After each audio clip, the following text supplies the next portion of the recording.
तस्स भगवतो अरहतो सम्मा सम्बुद्धस्स। बुद्ध और उनका धम्म बाबा साहेब डॉक्टर अम्बेडकर द्वारा रचित कालजयी पुस्तकों के इस रचना संसार में आपका स्वागत है। आप जानते हैं कि इस समय हम लोग बाबा साहेब डॉक्टर अम्बेडकर द्वारा मूल रूप से अंग्रेजी में रचित ग्रंथ बुद्ध एंड हिज धम्मा, इसका ये हिंदी अनुवाद आप तक पहुंचा रहे हैं। हमने देखा कि पिछली कड़ी में कि राजा प्रसेनजीत, जो कि कौशल जनपद के मुखिया है, कौशल जनपद के राजा है, और वे तथागत बुद्ध से मिलने आए हैं जेतवन में।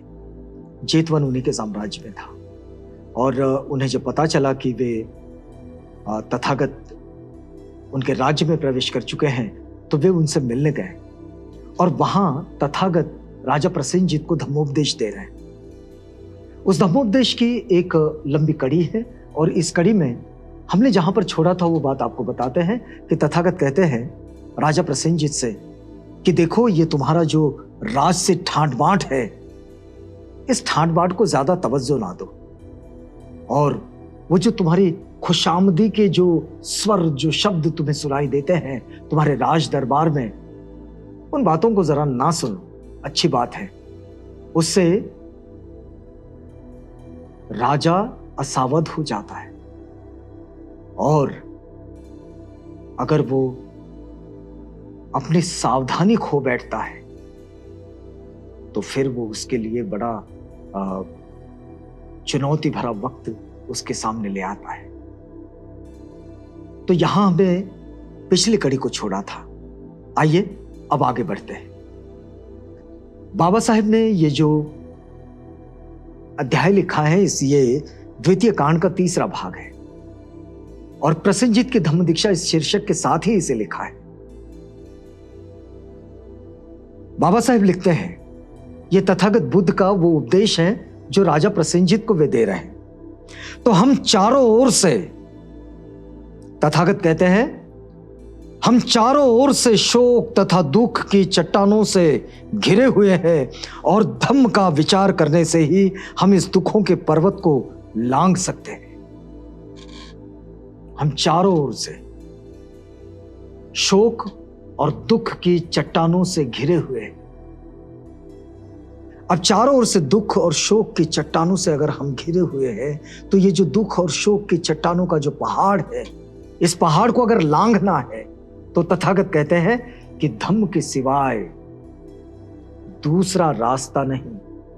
धम्म का मतलब वो मार्ग जो हमने अपना जीवन यापन करने के लिए धारण किया है, लेकिन तथागत जो मार्ग सिखाते हैं वो शील और अष्टांग का मार्ग, पवित्रता का मार्ग, वैसा आचरण जो हमारे जीवन को बेहतरी की ओर ले जाता है और कुशल कर्म करने के लिए, यानी कि अच्छा कार्य करने के लिए प्रेरित करता है। तो जीवन इससे दुखों से दूर जाता है और सुख के करीब चला जाता है। तो यहां फिर तथागत आगे बढ़ते हैं। देखिए क्या कहते हैं तथागत कि धम्म का विचार करने से ही हम इस दुखों के पर्वत को लांघ सकते हैं। तब अन्याय करने में लाभ ही क्या है? फिर राजा के साथ यह घटना घटित हो सकती है कि वे अन्याय भी कर सकते हैं। सभी बुद्धिमान शारीरिक ऐशो आराम की उपेक्षा करते हैं। तथागत कहते हैं कि जो भी बुद्धिमान है वो शारीरिक ऐशो आराम की उपेक्षा करता है। जो बुद्धिमान नहीं है वो शारीरिक ऐशो आराम में लगा रहता है। तो सभी बुद्धिमान शारीरिक ऐशो आराम की उपेक्षा करते हैं। वे कामनाओं से दूर रहकर अपना आध्यात्मिक विकास करने के लिए प्रयत्नशील होते हैं। तथागत कहते हैं कि अपने नैतिक जीवन को पुष्ट करने में लोग लगे रहते हैं जो बुद्धिमान होते हैं। जो बुद्धिमान नहीं होते वो शरीर की जरूरतों को, अपने इंद्रियों की जो आवश्यकताएं हैं, जो उसमें आसक्तियां हैं, वो पूरा करने में लगे रहते हैं। फिर तथागत कहते हैं, देखिए बड़ी मार्मिक बात है कि जब कोई वृक्ष आग से झुलस रहा हो तो पक्षी उस पर अपने घोंसले कैसे बना सकता है? कितनी सामान्य सी बात कि जब कोई वृक्ष आग से झुलस रहा हो, आग लगी है उस पर, तब भी क्या कोई पक्षी उस पर अपना घोंसला बनाएगा, अपना घरौंदा बनाएगा? कभी नहीं। तथागत कहते हैं कि जब तुम ये समझ रहे हो कि तुम्हारी ये जो इंद्रियगत आसक्तियां हैं, ये आसक्तियां तुम्हें दुख की ओर लेकर जा रही है, अगर ये बात पता है तो इस दुख की आग में जलते हुए ये जो जीवन का ये हिस्सा है, जिस हिस्से में ये आग लगी है और जहां आसक्ति ही आसक्ति है, स्वार्थपूर्ण आकांक्षाएं हैं, जिससे दुख की आग, पीड़ाओं की आग, कष्ट की आग लगी हुई है, क्या उसमें तुम रहना चाहोगे? क्या ये ठीक बात है? तो तथागत कहते हैं कि देखो, कोई भी पक्षी अगर वो ये जानता है कि किसी वृक्ष पर आग लगी है, वो आग में झुलस रहा है, तो उस पर अपना घरौंदा नहीं बनाता। जहां राग का निवास है वहां सत्य कैसे टिक सकता है? तथागत कहते हैं कि जहां राग का निवास है वहां सत्य कैसे टिक सकता है? अगर सत्य को अपने साथ रखना है तो अपने मन से राग, द्वेष, मोह, घृणा, इन सबको निकालकर फेंक देना होगा। यदि किसी को इस बात का ज्ञान नहीं तो किसी विद्वान को ऋषि मानकर, चाहे उसकी प्रशंसा ही क्यों न मान की जाती हो, वह अज्ञानी ही है। फिर एक बार पढ़कर आपको सुनाते तथागत क्या कह रहे हैं। तथागत कहते हैं, यदि किसी को इस बात का ज्ञान नहीं तो किसी विद्वान को ऋषि मानकर, अगर इसको ये जरा सी भी बात अगर पता न चलती हो तो फिर किसी विद्वान को ऋषि मानकर, चाहे उसकी प्रशंसा ही क्यों न की जाती हो, भले ही उसकी प्रशंसा की जाती हो, उसके ऋषि मानकर, उसको विद्वान मानकर, लेकिन वो अज्ञानी है। तथागत कहते हैं कि वो अज्ञानी है, उसको ज्ञान नहीं। फिर वे आगे देखिए क्या कहते हैं, जिसे ये ज्ञान प्राप्त है उसे ही प्रज्ञा की प्राप्ति होती है। प्रज्ञा की प्राप्ति ही मानव जीवन का एकमात्र उद्देश्य है। इसकी उपेक्षा जीवन की असफलता की द्योतक है। यदि कोई प्रज्ञा का साथ छोड़ देता है, अपने तर्क की कसौटी पर चीजों को कसना छोड़ देता है, अपनी बुद्धि को धार देने वाली चीजों को बंद कर देता है, तो फिर ये जीवन की असफलता का द्योतक है। तथागत कहते हैं। फिर वे आगे देखिए क्या कह रहे हैं कि सभी धार्मिक मतों की शिक्षाओं का यही एक केंद्र बिंदु होना चाहिए, इसके बिना सब निरर्थक है। दुखों की मुक्ति, तथागत कहते हैं कि दुखों की मुक्ति ये सभी धार्मिक शिक्षाओं का केंद्र होना चाहिए। अगर ऐसा नहीं है तो फिर सब निरर्थक है। यह सत्य कोई प्रव्रजितों के लिए ही नहीं, इसका संबंध मानव मात्र से है। तथागत कहते हैं कि ये जो मैं कह रहा हूं ये कोई सिर्फ प्रव्रजित भिक्षुओं के लिए नहीं है। वो परिव्राजक जो घर छोड़कर बेघर हो गए हैं, ये सिर्फ उनके लिए ही नहीं है, तो ये उन सब के लिए है जो मानव इस जीव सृष्टि में विद्यमान है। साधु और गृहस्थ इन सब के लिए समान रूप से है। व्रतधारी प्रव्रजित में और गृहस्थ में मूलतः कोई भेद नहीं।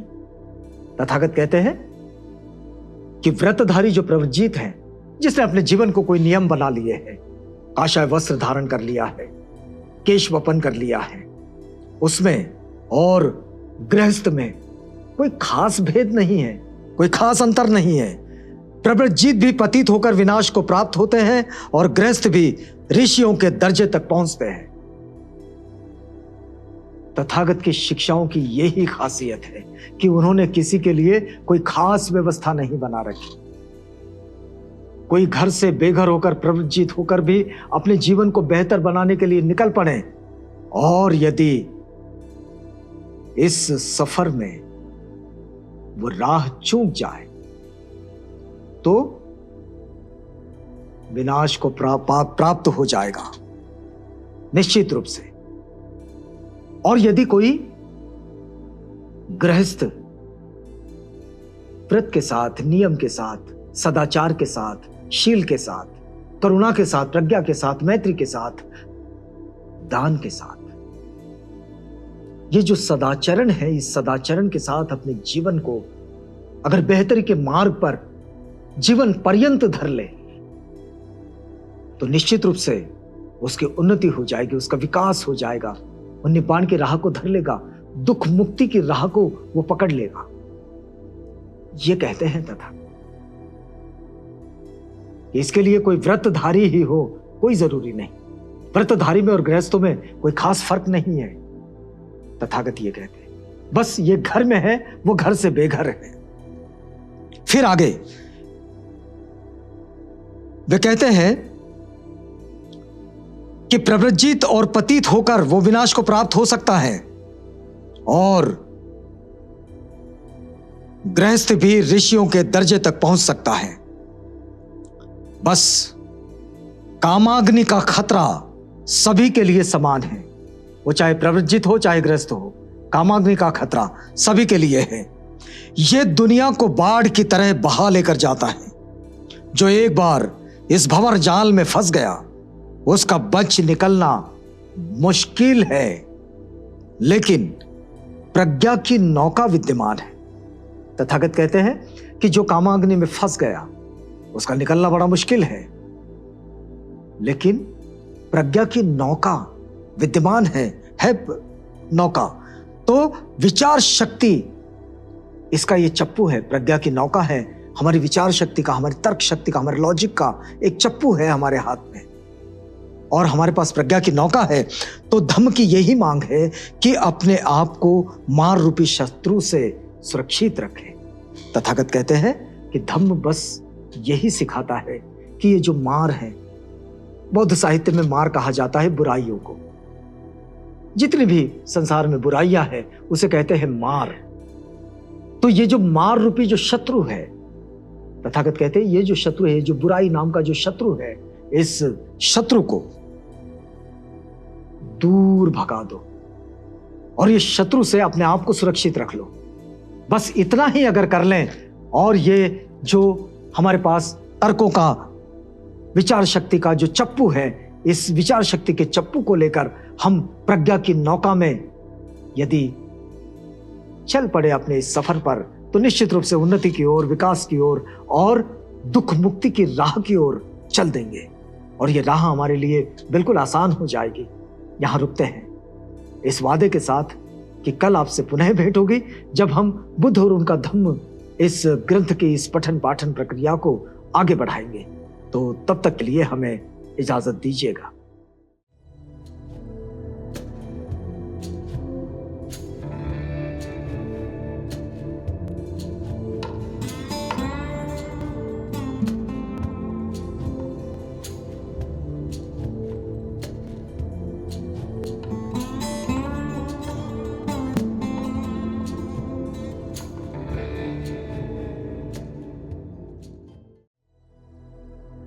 बुद्ध और उनका धम्म।